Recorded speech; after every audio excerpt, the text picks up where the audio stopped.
Iya, saya langsung ingin bertanya ke Bang Andre menjawab tadi bagaimana keluh kesah dari warga. Para pedagang juga menyatakan nampaknya kebijakannya terlalu terburu-buru. Bahkan stok gas LPG saja dibatasi kata tadi para pemilik pangkalan. Belum lagi warga yang mengeluhkan susah mencarinya, sudah antri lama. Bahkan gas LPG-nya nggak ada, Bang Andre. Iya, sebenarnya kalau kita baca dari data yang saya dapatkan, pemerintah itu sudah bersama Pertamina sudah melakukan sosialisasi itu sejak November 2024, di mana Pertamina sudah mengajak 300.000 lebih pengecer untuk naik kelas menjadi pangkalan. Tapi memang selama itu dari November 2024 itu yang berhasil dibujuk itu sekitar 1.500 yang dari pengecer mau menjadi pangkalan, dan dari 1.500 itu baru 300 yang sudah berubah dari pengecer di pangkalan, dan 1.200 lagi masih dalam proses. Itu data yang saya dapatkan. Jadi memang sekali lagi kita pasti masih butuh waktu ya.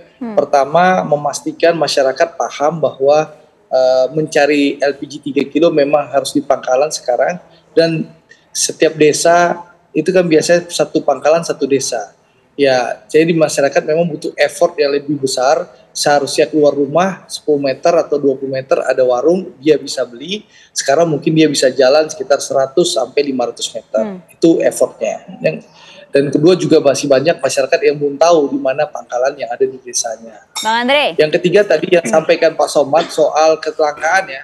Nanti saya akan ingatkan Dirut Pertamina Patraniaga, Pak Rifa, untuk memastikan karena begini, stok LPG 2025 ini persis sama dengan LPG 2024. Jadi pemerintah sudah menyiapkan stok yang cukup sesuai kebutuhan masyarakat.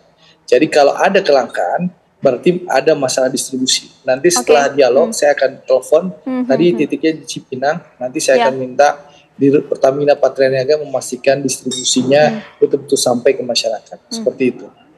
Iya, nampaknya tidak hanya di Cipinang, kemarin kami juga mewawancarai beberapa pangkalan di kawasan Pulau Gadung juga menyatakan bahwa memang stoknya dari pihak Pertamina dalam hal ini Patraniaga yang memang dikurangi. Tapi harusnya dalam hal ini pemerintah kan punya solusi ya, Bang Andre?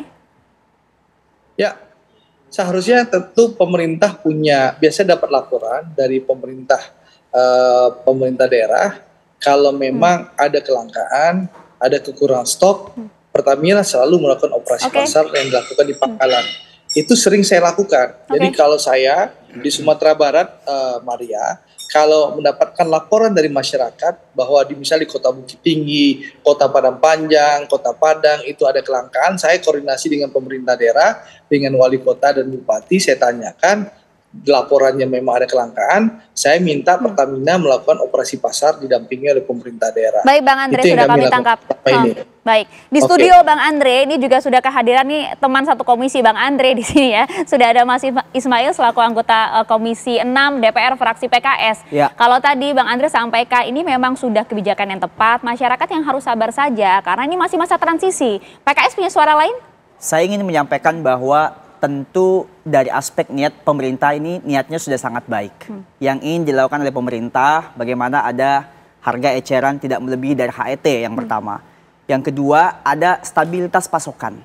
Tetapi memang saya setuju tadi kata Bapaknya bahwa yang terjadi hari ini adalah kurangnya sosialisasi dan tidak adanya kesiapan.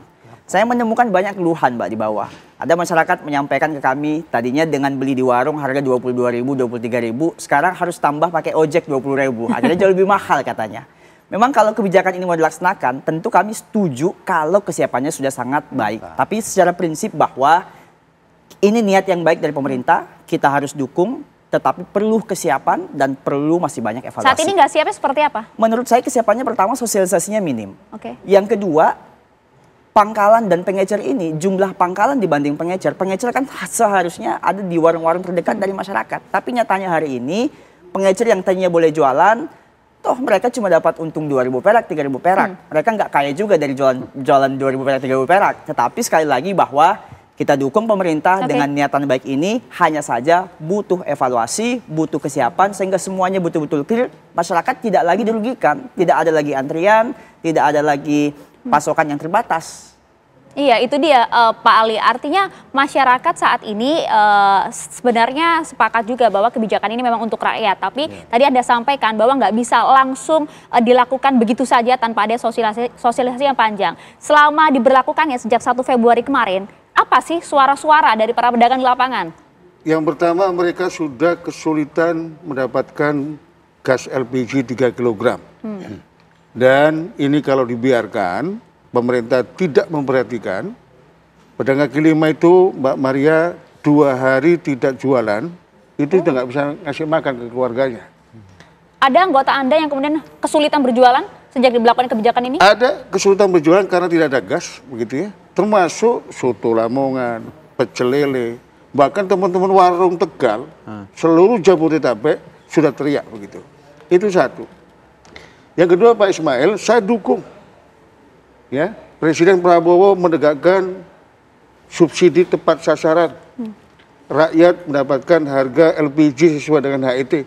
Saya dukung penuh. Tapi program ini sudah berjalan 18 tahun sejak SBY 2007. Ketidakmampuan pemerintah untuk melakukan penyaluran gas LPG 3 kg ini dan kegagalan menjaga HET, jangan rakyat kecil dikorbankan.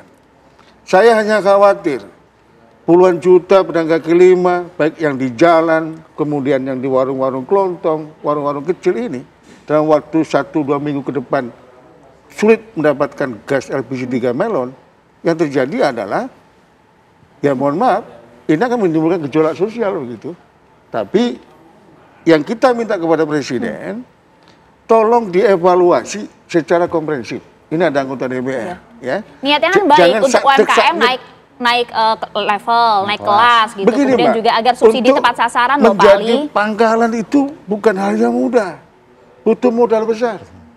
Tadi Mas Andri bilang ada 300.000 pangkalan. Otomatis mulai per 1 Januari kehilangan omset. Yang bersedia menjadi pangkalan cuma 1.500. Itu pun baru 300. Artinya, mohon maaf ada Pak Ismail, ada Pak Andri, saya tidak mau kemudian pangkalan melon 3 kg ini kemudian diserbu sama pemilik modal. Yang hari ini sudah terjadi di lapangan. Banyak pemilik modal besar membunuh warung kelontong, mendirikan toko kelontong. Anda harus ada buktinya loh kalau mau seperti ini, Pak. Ada buktinya, gitu ya. Itu pemilik modal semua itu. Pak Trubus ini pengamat kebijakan. Sekarang banyak tuh fenomena-fenomena kopi ini, kopi itu, kopi ini sepi tapi bertahan. Nah, kita tidak ingin kebijakan ini kemudian 300.000 kehilangan omset. Pemain baru yang datang ke sini, pemain modal begitu, Mbak. Nah, itu dia Pak Trubus. Apakah Anda juga melihat ada peluang celah seperti yang disampaikan oleh Pak Ali tadi, Pak Trubus? Sesaat lagi Pak Trubus ya boleh, agar kita bisa lebih komprehensif lagi mendengarnya. Saya jeda, dia apa kabar Indonesia Malam.